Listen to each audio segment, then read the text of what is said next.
Good afternoon. Welcome to everybody online. And if you notice, Rebecca has changed forms today.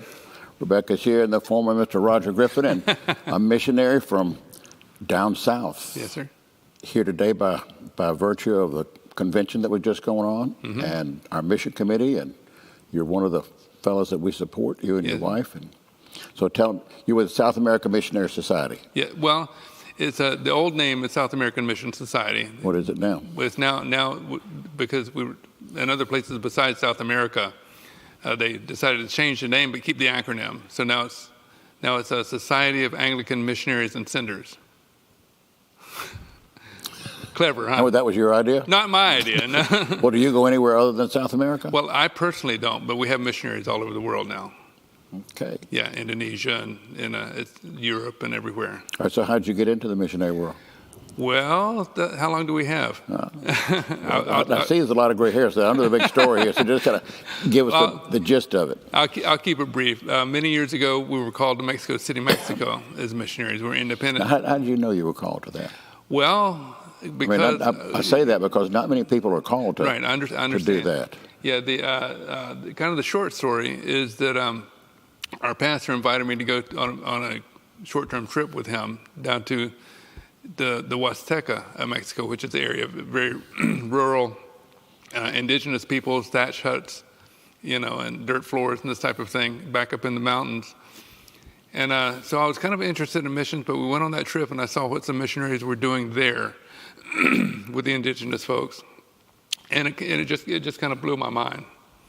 Now, how old a person were you then? I was early 30s. And so I thought, this is it. This is what we're supposed to do. Don't you have family at that time? Yeah, Joanne and I were married. We had a son, Paul. And so about a year later, we traveled together, drove down to Mexico, stayed with a missionary family for about a week. They loved it. I loved it. And we thought we were going to the back hills of Tamaulipas. Halfway through language school a year later, they asked us, because we have an urban ministry background, they asked if we would change gears and go to Mexico City. So instead of living in one of the smallest cities in Mexico, about maybe 10, 15,000 people, we moved to one of the largest city in all Latin America with 25 million people. Really? Uh-huh. Wow. And so we were there for 5 years. And this is many years ago. Yeah. And what is Mexico City now? Oh, the last I heard was they say 30 million, but the metro area they can't keep up. I would say there's easily 30 million people there. Wow. So yeah, it's an amazing, beautiful monster. Great people, great food, lots of traffic, lots of smog, not lots of earthquakes, but more than you need earthquakes. Yeah, one is more than you need. Yeah, one is more than you need. Yes, and we've experienced one, and that's all I want to experience. Were you in the Anglican church then? No, we were independent church at that time, independent, charismatic. So how did you shift off into the Anglican? Well, because and I ask that because my sense is that most of the missionary work that's done now is not done by the Anglican church. Mm-hmm. And right. So you're wanting to get into a whole new field, and that you come into a minority group in that world. Right. In a sense, yeah. Well, basically what happened was after 5 years in Mexico City, God made it very clear it was time for us to come back home. Our home church had disbanded. Our support base had faltered, and I was burned out. It was time to come home. And it broke our hearts because we didn't really want to come home. We love Mexico, but we knew it was time. And so it was really tougher on us coming back to the States than it was actually going to Mexico. And I tell folks there as well as here that we left Mexico, but Mexico never really left us. And so through a series of events, we come back home. We don't have a home church. We're tired. Now, where was home? This was Jacksonville, Florida.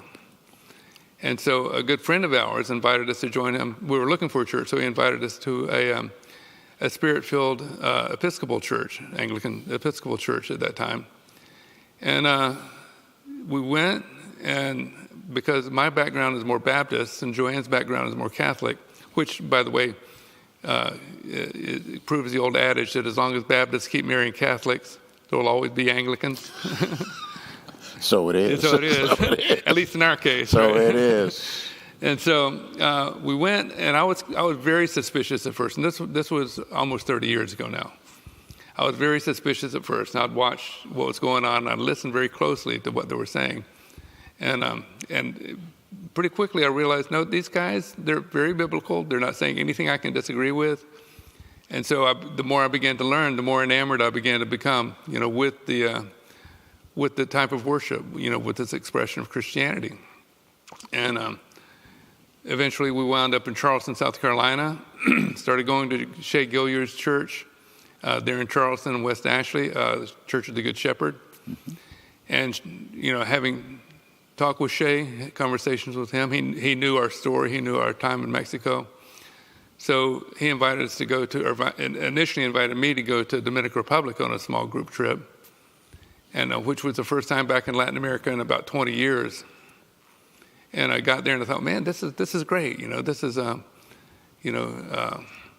everybody speaks Spanish. Everybody looks like they should in a Latin American country. There's a culture, but there's no tacos. What? Those are everywhere. No, not in. You'd be surprised. You get them in Bluffton. That's true. In fact, we had some pretty good ones the other night. Yeah. But I was going to say, and so I was ordained into the permanent diaconate by Bishop Lawrence.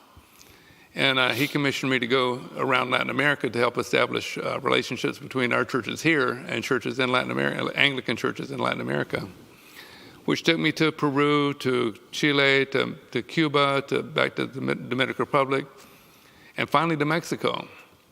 And it's kind of funny, in all those places except Mexico, that was kind of the funny euphemism of the itch that was going on in the back of my mind that I didn't recognize then. That I'd go to Peru and say, very lovely country, lovely people. And I think, where are the tacos? I don't find any tacos here. And you got a problem, you know that. Well, not anymore. I live in Mexico now. But until going to Mexico, and almost immediately after I got off the plane, I realized they got tacos.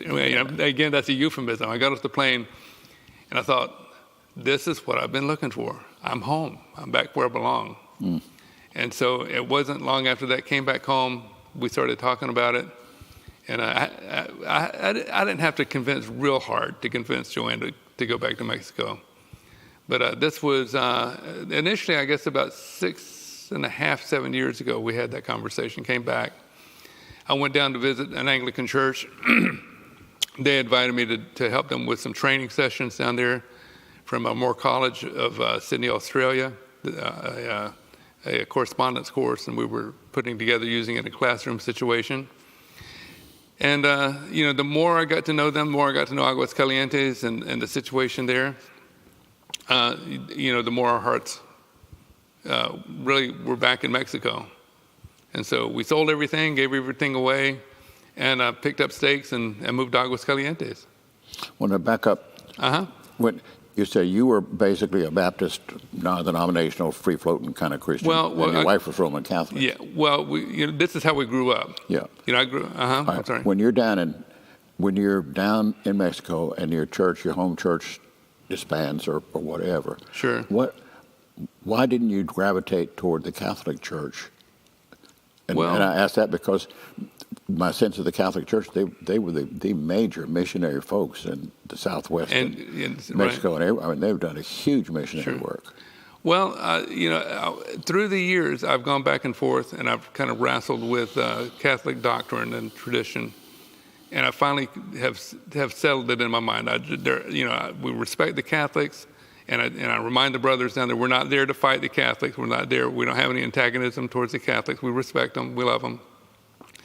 But we do have some very serious theological points of difference that I can't reconcile. Okay. So, but it's kind of how we got back to the Anglican Church was after so much time in the independent church. We came to that point where we kind of looked at each other after visiting this Episcopal church. That, you know, we've tried we had a lot of experience in the independent movement, this disorganized religion. So why don't we try some of this organized religion for a change and see how this works out? And obviously it's worked out really well. Well, now when you're doing work down in Mexico, is your denomination something you lead with, or is that really a non-factor except in your own personal faith life? Well, yeah, kind of yes and no. It's Mexico and Latin America, as far as the Anglican Church is concerned, I think it's a little different animal. They have a very, very different history, tradition, culture, much more different than we really give account to as North Americans, as Americans here. And so, yes, it's deeply Catholic, but practicing Catholic might be, in reality, 15 or 20%, if that much. Really? But the understanding is, if you're Mexican, you're Catholic, you know, and they're speaking traditionally Catholic. Yeah.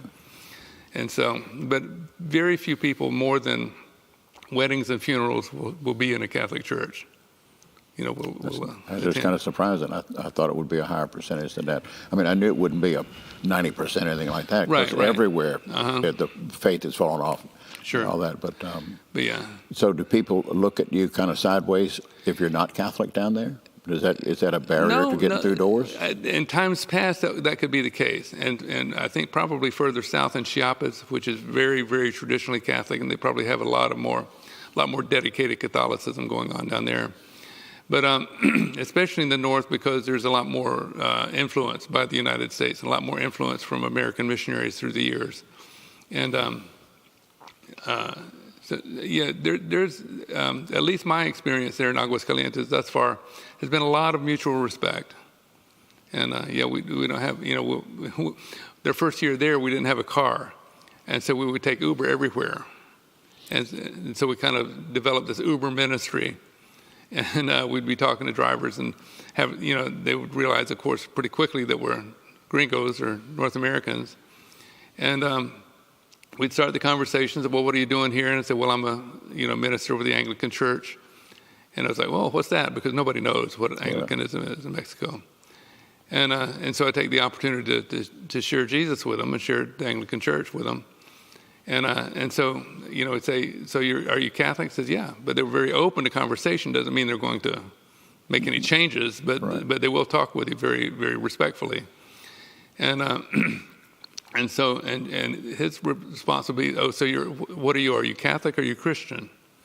And at first, it kind of one or the other. right. One of the, which is kind of their mental paradigm down there, because their understanding of Catholicism is Roman Catholic. Their understanding of Christianity typically is the Pentecostal church, and yes, there's a very stark difference between those two extremes. Well, the Pentecostal church, is that because the Pentecostal church has done a lot of work down there? Yeah, the Pentecostals have been there for over 100 years. Wow. Yeah, and so, but and so and I would talk with them and say, well, what's interesting here in Mexico, people are either Catholic or they're Christian, but in the United States, people can be Catholic and Christian. And, you can kind of see the wheels working in them. How does that work, kind of thing, right. So. Well, now how did you go down there under the auspices of SAMS? Yeah. In fact, shortly after Bishop Lawrence ordained me, just because of the situation, he and everybody decided it was a good idea for us to become SAMS missionaries. And then he made the mistake of letting me go to Mexico. And I came back and started talked to him about, would you mind if, instead of doing all this traveling back and forth, if we kind of centered ourselves in Mexico? And he said, get out of here. No. Have you met Bishop Ken Clark? Yeah. He's been in this parish very often. And he and Helen are real special folks. Yeah, they are. They're great people. But I don't think he was ever stationed in missionary. In Mexico, I believe he was further south. He was in Chile. Yep. So what does missionary work look like for you? Ordinary kind of day. What are you doing? I don't know if we have an ordinary kind of day, but it's we went, and I'll give a little background. We went initially, to help train and teach and so forth, and to kind of find whatever we could find to do to bless. So you're not working with a church down there? I'm working with several churches down there. I'm working with all of we're part of the Anglican Diocese of the Southwest, and Mexico is actually a deanery of the diocese, all of Mexico. All of Mexico. And when I first went, the bishop there asked if I would become the dean, the area dean for Mexico. So yes, I was the dean of all of Mexico. Right. You know, what, numero ancho or something? Yeah. Yeah, with the responsibility, but none of the authority. Yeah, Kind of thing. yeah. But so, which was great because it afforded me inroads to get to know everybody and to work with the brothers all over the place. And my philosophy from the beginning has been, do what I can, when I can, where I can, for who I can, and then get out of the way. Because I tell the brothers there that I'm not here to build an American church for you. I'm here to help you build your Mexican church here. Mm-hmm. And we want a church that's Christian in faith, evangelical in vision, Anglican in expression, and Mexican in culture. That's great. Yeah, and so, like I say, that's kind of the background of my philosophy. And, it's kind of amazing the doors God opens because I've stepped aside as a dean to give room for a Mexican brother to step in and step up, and they're doing a great job of it. And so I feel really good about that after being dean for 5 years. And so we do a lot of traveling. We have churches. We have about 7 churches right now. I don't say we. I mean, we're part of those 7 churches. And Were you talking about you and Joanne? Yeah. You minister right. principally in the 7 churches? Yeah. Are they fairly close together? No. Yeah, we have a small little group in Aguas Calientes and a new group that we've just begun working with in Aguas Calientes, which is where our home is. And there's another group about 2 hours away in a town called Fresnillo, and we drive over there once a month to help do some fill-in work, do supply work for them. They've been looking for a pastor for over 3 years now, and for various circumstances. Have another small group in Guadalajara, which is about 2.5, 3 hours away from us. Groups that are still kind of in formation in Puebla, which is about 7 hours from us. Wow. And another group in a town called Jalapa, which is another 2 hours outside of Puebla, which is about 9 hours. When you say they've been looking for a priest for 3 years, mm-hmm. Is there an Anglican seminary? What's the pipeline for priests and pastors and stuff like that? Well, that also is still in formation. It's and which is part of my goal, my hope for Mexico and for our ministry.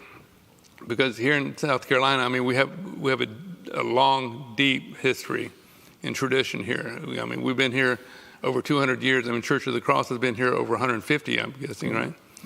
And so, I mean, wonderful facility, wonderful leadership, wonderful traditions, wonderful fellowship we have, not just within our own churches, but with, inter-churches, with all the churches in the diocese. And we have almost none of that in Mexico at this point. We are starting from scratch. So my hope is to be able to help build those foundational underpinnings so that the church can grow and mature and be strong and healthy, like the churches here, like the churches in Chile. Chile is a great model, for the kind of commitment it takes and the kind of time it takes, to do. Because Chile started about 150 years ago, and now they're the strongest Anglican church in South America, with their own province. So, like I said, we are working on the seminary. Part of what we do is help. We've been providing 100% of scholarships for some of our guys to take online courses with Trinity Missionary Institute in Spanish, which has been a real blessing to them. And to is that a fairly robust curriculum that they have in Spanish? Very much so, which is a big part of the attraction. They make it available at a reduced price for people that don't live in the United States, and it's fully in Spanish. You have high-powered teachers like Tito Zavala, the Bishop of Chile, teaching some of the courses, and others of that caliber teaching. The guys love it. They say, man, they're working our tails off, but it's really, really good. And so this last semester we had 4 guys taking classes, and we'll see what we've got this coming semester. But so there's that. We've working with some of the brothers and with my wife Joanne's help as well. I've put together a translation of the entire Book of Common Prayer, the 2019 version. You did that? Mm-hmm. Whoa. Yeah. You and Kramer, y'all right there right. bumping along, aren't you? Well, I think he's a little... Different language, that's all. Same goal. Same goal, right, to be a blessing to the brothers. And so, which I understand that the ACNA is, they've been working on their own translation as well, which I've seen, which frankly I like better than mine, but I understand they're going to be incorporating our version with theirs, to kind of bring the best of both worlds together. Yeah. So I'm excited about that. I'm very happy with that. You get a little royalty out of that? That'd be nice, wouldn't it? No. I think I might get an attaboy from it. Well, much of what we hear here is how unsafe Mexico is. Is that a reality in the part where you are? It can be. Where we live in the city of Aguascalientes is really one of the safest cities in the world. Really? Yeah, and there's very little corruption, very little crime. Joanne and I, we can walk in most parts of the city, most any time, day or night, without any concern. Other parts of Mexico are not, and but the government, the leaders of Aguascalientes have taken a serious stance, on crime, on the cartels, and and drug trafficking, etc. So we don't see much of that there. I mean, it's everywhere. I mean, it's there. But the city we do travel to once a month, the Fresnillo, which I was sharing was 2 hours away, they are one of the most notorious cities for violence and drug trafficking and cartel, inter-cartel violence and so forth. Basically, and this is just my opinion, you may differ with me or if you know more statistics than I do, but basically, probably about 90% of all the violence we hear about in Mexico is between the cartels fighting with each other and trying to rub each other out and competing with each other. Another 5% is probably between the cartels and the police and the military. And probably about 5%, maybe 5%, maybe 3% is, romantic or romances that have gone wrong that inspire, violence. Unfortunately, very unfortunately. And then 2% are things that just people being in the wrong place at the wrong time. So my basic rule of thumb for folks is, just be aware, use your common sense, and don't do stupid things. Don't be stupid. Don't think you're going to go and party and, buy drugs and do all these crazy things and go into places you shouldn't be. That holds true for the United States too, doesn't it? Absolutely. Oh, yeah. Everywhere. Yeah. In fact, we feel a lot safer there than we would in, say, Chicago. Well, I can understand that. I can understand that. Mm-hmm. Well, now, did your son go into missionary work? In a secondary way, because he spent 5 years as a child from 7 to 12 years old in Mexico City. He loved it as we did, and it broke his heart as well when we came back. Since he came down and visited us several months ago. His first time back in Mexico in over 30 years as well, and it was very healing for him. He said, after we came back, it was such a traumatic event, such a traumatic change for me, that after a while, I began to feel like I'd kind of made up all this stuff about Mexico, because in Mexico, a kid is allowed to be a kid.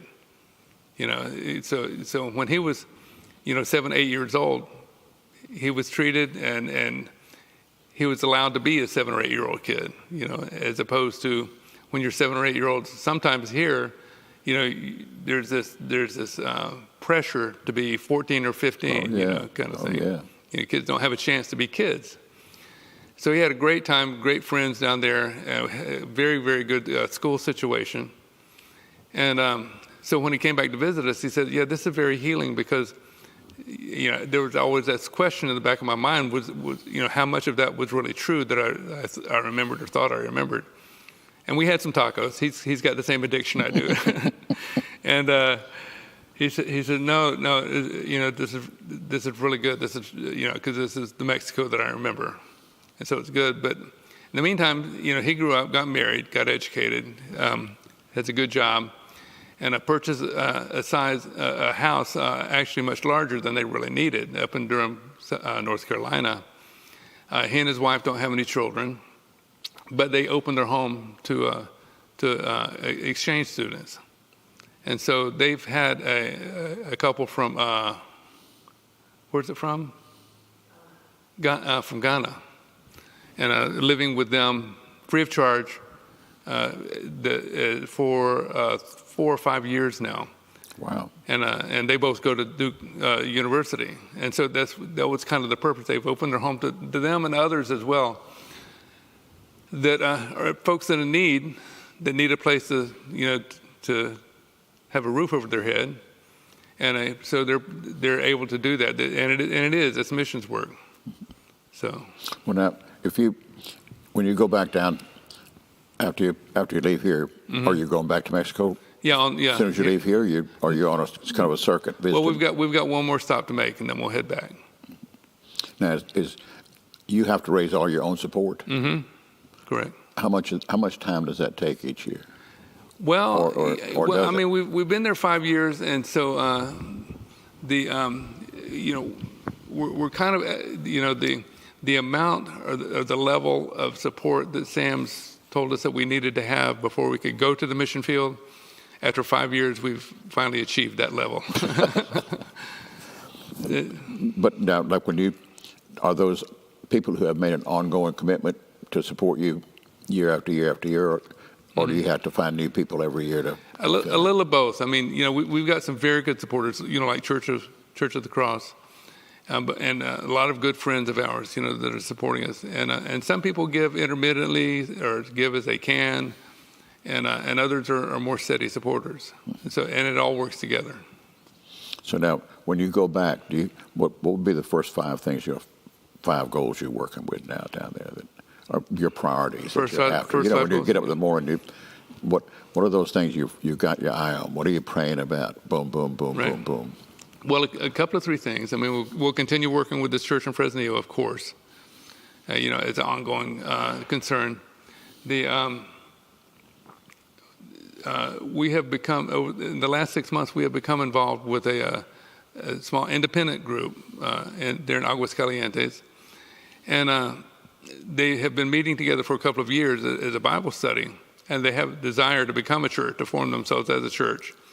And so we've been invited to give them some help, some oversight, some mentorship, and so forth. And so I've become kind of the official, unofficial associate pastor for this group.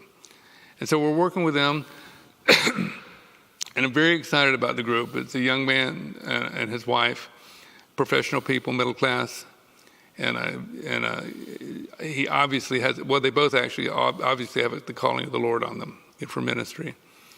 And so, we're still building those relationships. They take time, and they will ask me to share or preach every now and then. And we're talking about Anglicanism with them, but at this point, they just want to do a church, and which I'm fine with. We're there to help them do. If they become Anglican, great. If they don't, we're still committed to them. We still love them. That's not your top priority is come to know Jesus and be in a relationship with them, and Absolutely. then be in a relationship with each other. Uh-huh. And then the methodology of your worship is a little further down the line. Sure, exactly. So we're very excited about the possibilities of working with them. One of our churches down in Jalapa, Veracruz, is a very good guy, good pastor, and has a good, solid core group. Been at it for several years, but like all of our pastors are bivocational. None of our pastors are supported by their churches, which is another long-term goal, is because unfortunately, typically Mexican congregants don't support very well, don't give very well. And I blame that basically on us North Americans and the Catholic Church, because the Catholics have never required much of anything, from their congregants. Show up, do Mass, get forgiven, do your penance, and that's it. The church has been supported by the rich or by the home church. And the American missionaries that come down typically, do everything and pay everything for everybody, and instead of allowing the Mexicans to do things for themselves. It seems like there's a sense in which when you buy everything and do everything for everybody, that it's almost like you're buying their following.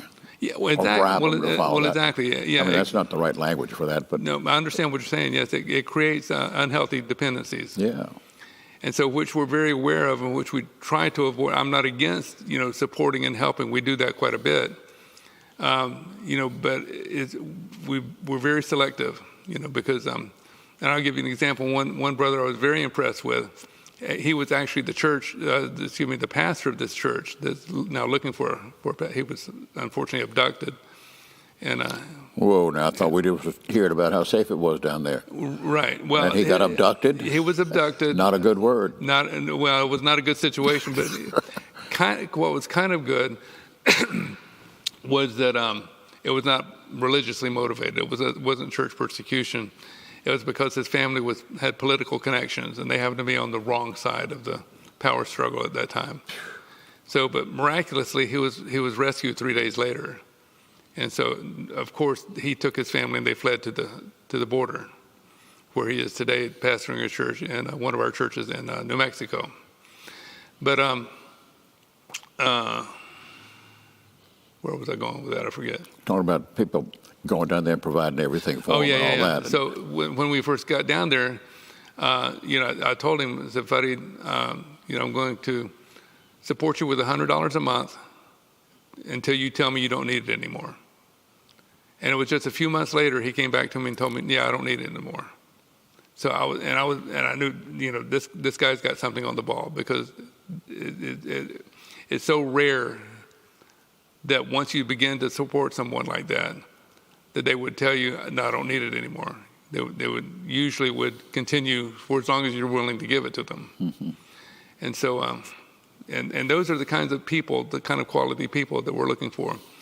And our guy in Jalapa is pretty much like that, the same way. He works for the government, which basically means he has pretty good benefits, but next to nothing is on income. They pay them nothing but give them good benefits. Benefits would be what? Health insurance, retirement fund, and this type of thing. And so, in other words, if he can hang in there for another 5 or 10 years, he'll be okay for retirement. He'll be better than most. Okay. But in the meantime, they're starving. Not literally, well, semi-literally starving. And so, and they're struggling because they bounce from building to building to have their services. They'll secure a building, and then they don't have the resources to make a long-term contract, with the owners. And so either the finances will dry up, or the rent will double, or these types of things. And so we're looking at them and possibly working with them this coming year to help them find a place where we can at least get a 1 or 2 year contract. And so they can stabilize, because he's proven that when they have a regular place to meet, that people attend and grow. And so, that's on my mind. And what else we got? That's probably enough. That's a plate full, isn't it?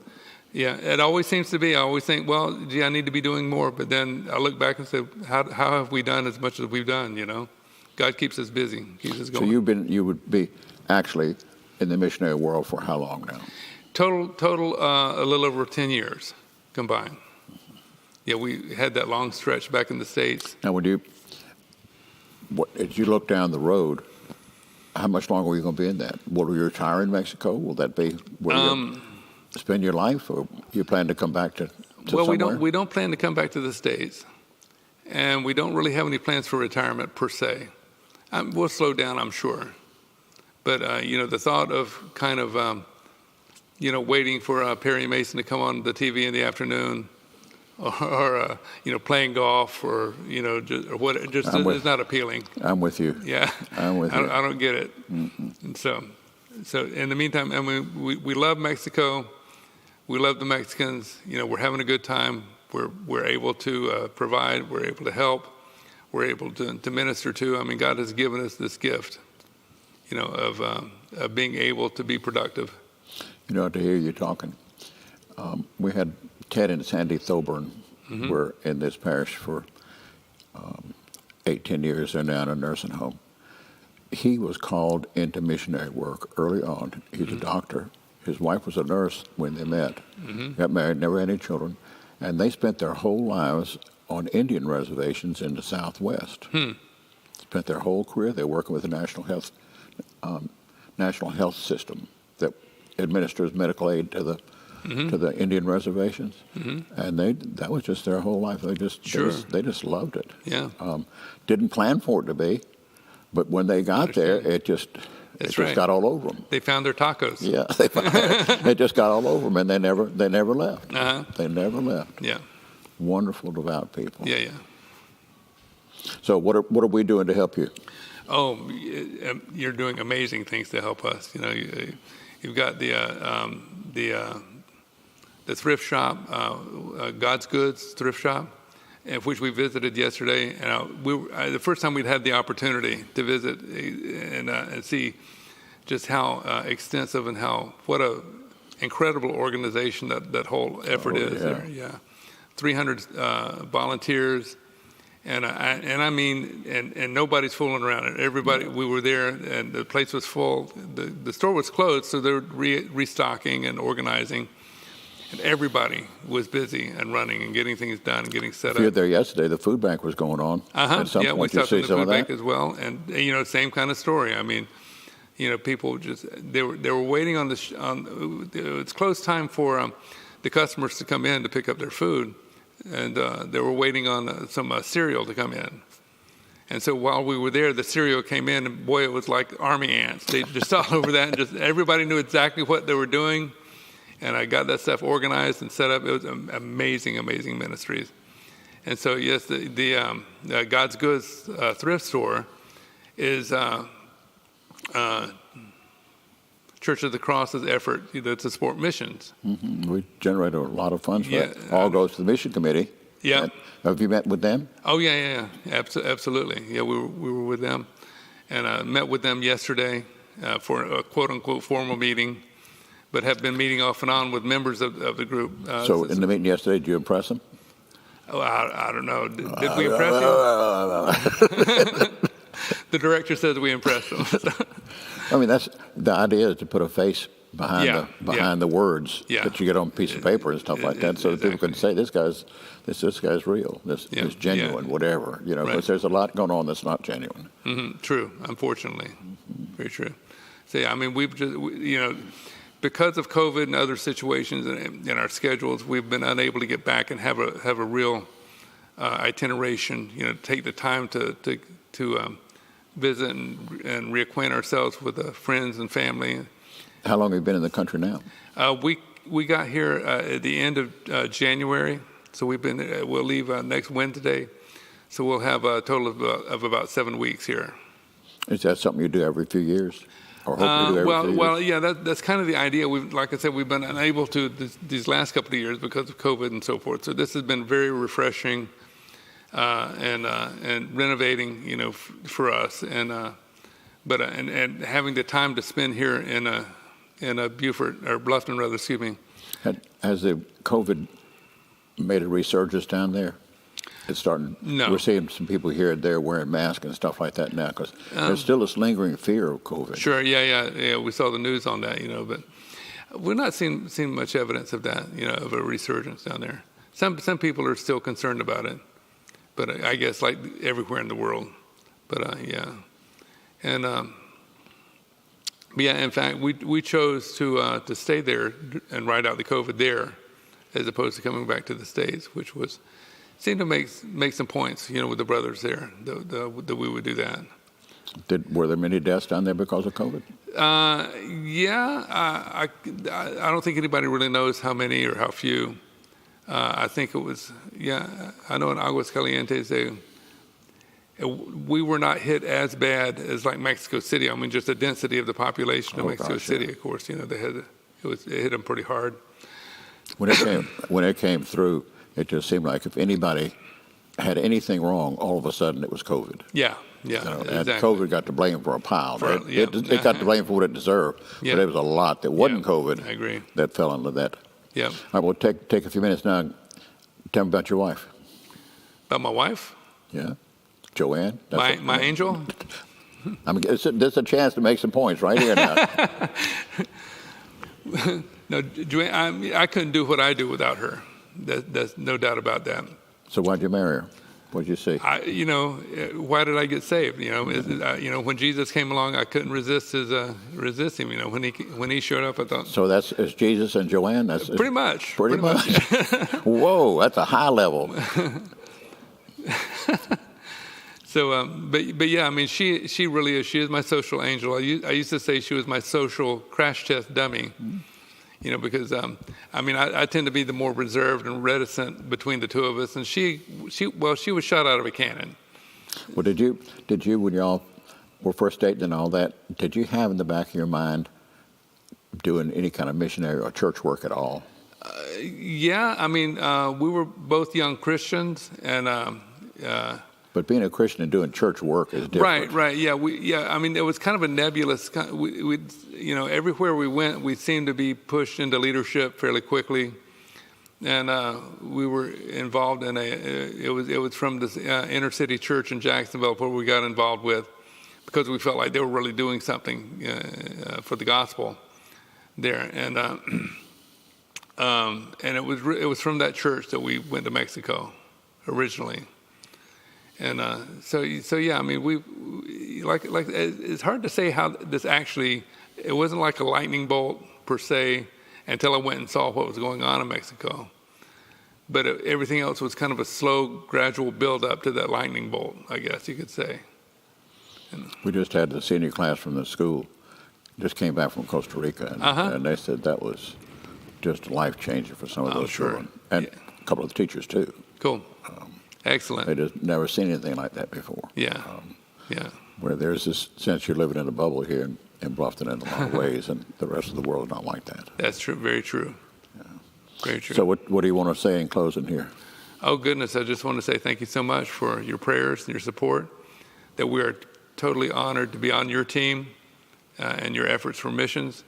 I'd like to tell again the folks over at God's Goods that it is an honor to be co-missionaries with them, because that's the right way to look at it too. Yeah, missionaries they are, absolutely. Mm-hmm. And with the food bank and everything they're doing over there, is an honor to the Lord and to us. And so, everything we do in Mexico is to a large degree because of your help, and we tremendously appreciate it. God bless you.